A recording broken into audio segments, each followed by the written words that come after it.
একটা early intervention বা minimally invasive যে আমরা প্রসিডিওরগুলো সাধারণত as a PMR specialist, as a physiatrist আমরা নিউরো রিহ্যাব প্রোগ্রামের সাথে করে থাকি বা পেশেন্টকে হেল্প করি রিহ্যাব প্রোগ্রাম।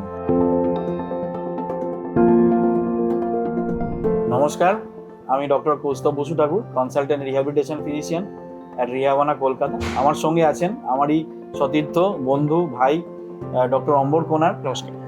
উনিও আমার সাথেই লিড কনসালটেন্ট। ডক্টর অম্বর কোনারকে আমি জিজ্ঞেস করতে চাই যে আপনি যদি এই সম্বন্ধে কিছু একটু আইডিয়া দেন। আমরা অনেক ক্ষেত্রে পেশেন্টদের ক্ষেত্রে স্ট্রোক বা স্পাইনাল কর্ড ইনজুরি পরে আমরা বেশ কিছু প্রশ্ন পাই যে ডাক্তারবাবু এক্ষুনি তো স্ট্রোক থেকে উঠলেন, 6 মাসও হয়নি, তো আপনি কেন আবার একটা ইনজেকশনের কথা বলছেন? তো দেখা গেছে যে এই আর্লি ইন্টারভেনশন বেশ কিছু ক্ষেত্রে রোগীর দরকার হয় আমাদের কোনো একটা ব্যারিয়ার পেরোনোর জন্য। আর একটা জিনিস আমি একটু ইন্টারাপ্ট করছি, যারা ইনজেকশন নিয়ে খুব ভীতি রয়েছে, ইনজেকশন নিয়ে প্রচন্ড ভীতি থাকে, রোগীরও রয়েছে, রোগীর পরিজনদের রয়েছে, একদম। তো এই ইনজেকশন নিয়ে আপনি ব্যাপারটা একটু বলুন। এবার ধরুন আমরা একটা স্ট্রোক রুগী পেলাম, আপনাদের বাড়িরও অনেকের দেখেছেন হয়তো, যদি স্ট্রোক থাকে কাঁধের একদিক নেমে যায় বা কাঁধটা শক্ত হয়ে যায়, সেটা কিন্তু ফ্রোজেন শোল্ডার অধিকাংশ ক্ষেত্রে নয়। তো সেটাকে বলা হয় পোস্ট স্ট্রোক শোল্ডার পেন। তার 13টা বা 14টা কারণ আছে, এটা আমরা আগের ভিডিওতে আলোচনা করেছি। এবার সেই ক্ষেত্রে রুগীর অনেক ক্ষেত্রে আমরা একটা প্রেসক্রিপশন করি বা প্ল্যান করি, সেটা হচ্ছে সুপ্রাস্ক্যাপুলার নার্ভ ব্লক।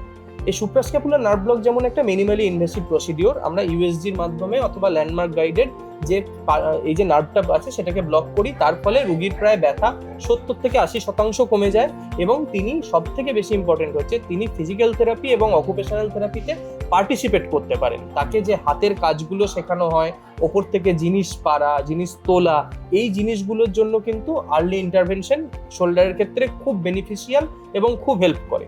আরেকটা অন্য ব্যাপারও আছে যেটা আমাদের ক্ষেত্রে স্প্যাস্টিসিটি যেটা বলা হয়, পেশির টান, সেটা যদি মাত্রাতিরিক্ত হয়ে যায় তখন আমরা early intervention by botulinum toxin টাইপে বা বোটক্স এই হিসেবে নামে বেশি পরিচিত, সেটাই আপনার অভিজ্ঞতা বলুন। আপনারও নিশ্চয়ই অবশ্যই মাংসে এই যে টান বেড়ে যাওয়া যেটা স্প্যাস্টিসিটি, এটা যেমন পজিটিভ একটা কমপ্লিকেশন তেমনি নেগেটিভ কমপ্লিকেশন দুটোই।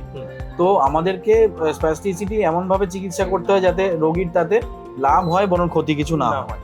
তো সেই ক্ষেত্রে আজকের দিনে ফোকাল স্পাস্টিসিটি বা রিজিওনাল স্পাস্টিসিটি যদি থাকে, অনেক সময় ওষুধ কিন্তু পুরোপুরিভাবে লোকাল যে আপনার মাংসপেশির টান হাতের বা সেটা ঠিক করতে পারে না। সেই ক্ষেত্রে আমরা খুব কমনলি ইউজ করে থাকি সেটা হচ্ছে বোটুলিনাম টক্সিন, এবং আমরা রেগুলারলি আমাদের এই সেন্টারে ইউজ করে থাকি এবং তাতে কিন্তু ভীষণ ভালোভাবে এর রেজাল্ট পাওয়া যায়। ধরুন স্প্যাস্টিসিটি কোনো কারণে ধরুন এতটাই বেড়ে গেছে যে ওনার হাতের মুভমেন্ট আছে কিন্তু তাও বোঝা যাচ্ছে না, যেহেতু এত টান, তার সাথে অত্যাধিক টানের ফলে ভীষণ ব্যথা পেন হচ্ছে। এবং এছাড়াও ধরুন পায়ের ক্রসিং হয়ে গেছে, সিজারিং অফ, তার জন্য পেরিনিয়াল হাইজিন, ওনার হাইজিন ইনফেকশন হয়ে যাচ্ছে, নখের কোনা ইনফেকশন। তো সেই সকল ক্ষেত্রে কিন্তু বোটক্সের রোল কিন্তু আমরা একদম গুরুত্বপূর্ণ এবং ভীষণভাবে স্ট্রেচিং এ নির্মূল করা সম্ভব নয়। দেখুন আমাদের ফিজিয়াট্রিস্ট বা পিএমআর ডাক্তারবাবুদের কাজই হচ্ছে যাতে থেরাপিটা খুব সহজভাবে করা যায়। তো আমরা সেটাই চেষ্টা করি যে ইনজেকশনের মাধ্যমে হোক, ওষুধের মাধ্যমে হোক, কোনোভাবে মেডিকেল ম্যানেজমেন্ট কিছু একটা করে থেরাপিস্টদের জন্য ব্যাপারটাকে সহজ করে তোলা, এবং সেটাই বোটক্স আমাদেরকে ভীষণভাবে সাহায্য করে। সেম হচ্ছে যদি অনেক দিন ধরুন স্প্যাস্টিসিটি রয়ে গেল, টান রয়ে গেল, তখন আমাদের ক্ষেত্রে কন্ট্রাকচার ডেভেলপ করে, বেশ কিছু জয়েন্টে কন্ট্রাকচার, যেটা আমরা খুব কমনলি পাই হাঁটুতে এবং অ্যাঙ্কেল কন্ট্রাকচার বা টিএস কন্ট্রাকচার, এটা আমাদের ক্ষেত্রে খুব কমন। এটা নর্মাল স্ট্রেচিং এ যেটা করা সম্ভব সেটা হয়। যদি তাতে না হয় তাহলে আমরা সিরিয়াল কাস্টিং করি, প্লাস্টারটা 7 থেকে 10 দিন করে রাখা হয়, আবার সেটা একটু ডিগ্রি অ্যাচিভ হওয়ার পর আবার পরে আরেকবার প্লাস্টার করা হয়। এরকম 2বার বা 3বার করার পরই দেখা যায় যে এটা অনেকটা আলগা হয়ে গেল, এবং বাকিটা আমাদের ফিজিক্যাল থেরাপিস্ট যারা আছেন তারা এটাকে স্ট্রেচিং করে এবং নিউরো ডেভেলপমেন্টাল টেকনিকের মাধ্যমে এটা থেকে এগিয়ে যেতে পারে।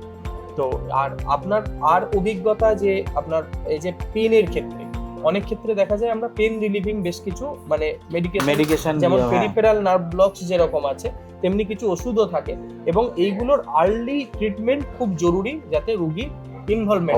অবশ্যই বিভিন্ন রকম আরো বলতে চাই, যেমন পেরিফেরাল নার্ভ ব্লক রয়েছে, অ্যালকোহল নিউরোলাইসিস রয়েছে, ফেনল ব্লক রয়েছে। তো সেগুলো দীর্ঘমেয়াদী কিন্তু তার সাইড এফেক্ট অনেকটাই আজকের দিনে বেশি হয়ে দাঁড়িয়েছে। তাই আমরা আজকে অনেকটাই বেশি স্বাচ্ছন্দ্যভাবে ইউজ করি বোটুলিনাম টক্সিন। আর অনেক সময় হয় যে কোনো জয়েন্টে পেন হচ্ছে, হাঁটু ব্যথা, সেগুলো তো আমরা ইন্ট্রাআর্টিকুলার জয়েন্ট ইনজেকশন দিয়েই থাকি। হাঁটুতে জেলি পুশ করে থাকি, হাঁটুতে পিআরপি দিয়ে থাকি, বা শোল্ডার জয়েন্টে ইন্ট্রাআর্টিকুলার দিয়ে থাকি। তো এই বিভিন্ন রকম মিনিমালি ইনভেসিভ প্রসিডিওরগুলো কিন্তু এটা একটা নিউরো রিহ্যাবিলিটেশন প্রোগ্রামের খুব ইম্পর্টেন্ট একটা পার্ট। এবং আপনি যেমন বললেন জিএফসি পিআরপি, আমরা কারেন্টলি যে পিআরপির আপগ্রেডেড ভার্সন Correct, ব্যবহার করছি, গ্রোথ ফ্যাক্টর সেটা আমরা এখন দুজনেই আমরা ব্যবহার করছি। এবং এটা কেবলমাত্র আমরা যে লিগামেন্ট ইনজুরি বা পোস্ট স্ট্রোক শোল্ডার পেনে রোটেটর কাফ টিয়ারে দিচ্ছি তা নয়, আমাদের নিউরো রিহ্যাবে আরেকটা গুরুত্বপূর্ণ ইউজ হচ্ছে প্রেসার আলসার। বেড সোরের ক্ষেত্রেও আমরা ড্রেসিং এ জিএফসি পিআরপি ব্যবহার করি। স্পাইনাল কর্ড ইনজুরির ক্ষেত্রে আমরা প্রচুর পাই এই spinal cord injury, pressure ulcer, যেটা ভীষণ বাজে একটা কমপ্লিকেশন, গ্রেড 1 গ্রেড 2 খুব অসুবিধা হচ্ছে সেই ক্ষেত্রে। আরো বলবেন ডক্টর কোনা? তো এই জিএফসি পিআরপি দিয়ে ড্রেসিং করার ফলে যে ভরাট হওয়াটা বা উপরের এপিথেলাইজেশনটা খুব তাড়াতাড়ি হয়। এটা অটোলোগাস হওয়াতে, মানে রুগীর নিজের রক্ত হওয়াতে এটা সাইড এফেক্ট প্রোফাইলও একদমই খুব ক্লিয়ার এবং ক্লিন। এক্স্যাক্টলি। তো এই সাইড এফেক্টের ব্যাপারটা নিয়ে আমি একটা ছোট কথা বলতে চাই, যে অনেকেরই এগুলো নিয়ে ভয় থাকে যে বোটক্সের সাইড এফেক্ট রয়েছে, বোটুলিনাম টক্সিনের সাইড এফেক্ট রয়েছে, কিন্তু আমি এটা জানাতে চাই যে যে জিনিসগুলো আমরা আলোচনা করলাম সেগুলো কিন্তু সম্পূর্ণভাবেই নিরাপদ, এবং আমরা এগুলো গাইডলাইন অনুযায়ী এভিডেন্স বেসড ট্রিটমেন্ট, যে কতটা ডোজ অবধি মানুষের জন্য বা রোগীর জন্য সেফ, সেগুলো সব এখানে এভিডেন্স বেস মেনেই আমরা জার্নাল পেপার পড়ে তার এভিডেন্স দেখেই আমরা কিন্তু সেই পদ্ধতিগুলো করে থাকি। তাই আপনি সম্পূর্ণভাবে নিরাপদ এবং নিশ্চিন্তে এগুলো ভাবতে পারেন। এবং ইন্টারভেনশনের যে সুবিধা যেগুলো থাকে, মানে আমরা সুনির্দিষ্টভাবে একটা পয়েন্টে গিয়ে সেই কাজটা, ওষুধটা যাতে সেখানে কাজটা করে এটা দেওয়া হয়। যেটা মুখের ওষুধের ক্ষেত্রে সেটা রক্তে মেশে শরীরের অন্য জায়গায় কাজ করে, লিভার বা কিডনির ওপর যদি হায়ার কিছুটা পাকস্থলীর দিকে নষ্ট হয়ে যায় এবং বেশি হায়ার ডোজে যাওয়ার পরে লিভার কিডনিতে চাপ আসতে পারে, যেহেতু স্ট্রোকের পরে একটু ওষুধের ক্ষেত্রে লিমিটেশন থাকে। তো এই মিনিমালি ইনভেসিভ প্রসিডিওর আমাদের একটা নতুন দিগন্ত খুলে দেয়, যাতে রোগীর রিহ্যাব প্রোগ্রামে ইনভলভমেন্ট আরো ভালোভাবে হয়, আরো সাবলীল হয়। একদম ঠিক। তাহলে এই পর্যন্তই। ঠিক, ভালো থাকবেন, নমস্কার।